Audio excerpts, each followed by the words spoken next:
Hi guys. So let's review quiz 4, I should say lecture quiz 4 together. I'm going to jump into this first question. Okay, so we have which of the following pairs of inequalities is equivalent to the absolute value of x is greater than 4? Anytime we're dealing with absolute value, we want to look at both the positive versus the negative case. So we are going to create our nice little t-chart.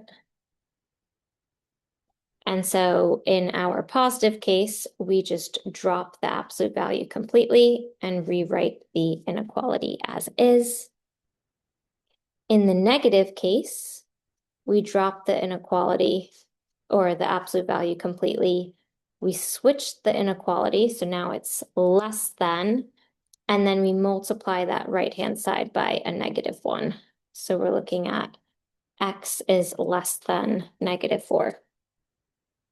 Obviously, we can't get to these steps until the absolute value is all by itself on one side. But in this particular example, they already set it up like that, so we were good to just jump straight to this step. And now let's put this on a number line so we can really visually see what's happening. We have -4 here, we have +4 here. We're going to have open circles in both cases. We have x is greater than 4. And then we have x is less than -4. So if we were to write this in interval notation, this would look like -∞, -4, soft parenthesis, union, soft parenthesis, 4, infinity. If we wanted to write this using or versus and, unions are paired with or, so we could write it as x is less than -4 or x is greater than 4, which would be answer choice D. And we're done.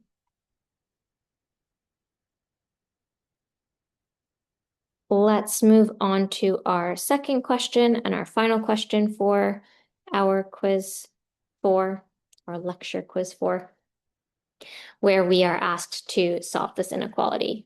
Again, the absolute value is all by itself, so we can now just jump straight into our positive versus negative cases when we're dealing with absolute value. Positive case, we drop the absolute value completely. Our negative case, essentially just rewrite the positive case all over again, except now we're flipping the inequality, so it's greater than, and then we multiply that right-hand side by a -1, so we're looking at -10. And now let's isolate our x, so we're going to go ahead and subtract 1 from both sides in both cases. Kill 2 birds with 1 stone. And so essentially we're looking at x is less than 9, and x is greater than -11. So if we wanted to graph this out on a number line to visually see what is taking place here, we would once again have 2 open circles, one at -11 and one at +9. And we're looking at all values that are greater than -11 and less than 9. So we're dealing with an end over here. If we were to write this in interval notation, this would just be soft parenthesis, -11, 9, soft parenthesis. If we wanted to write it using our inequality format, we could write it as x is greater than -11 and x is less than 9.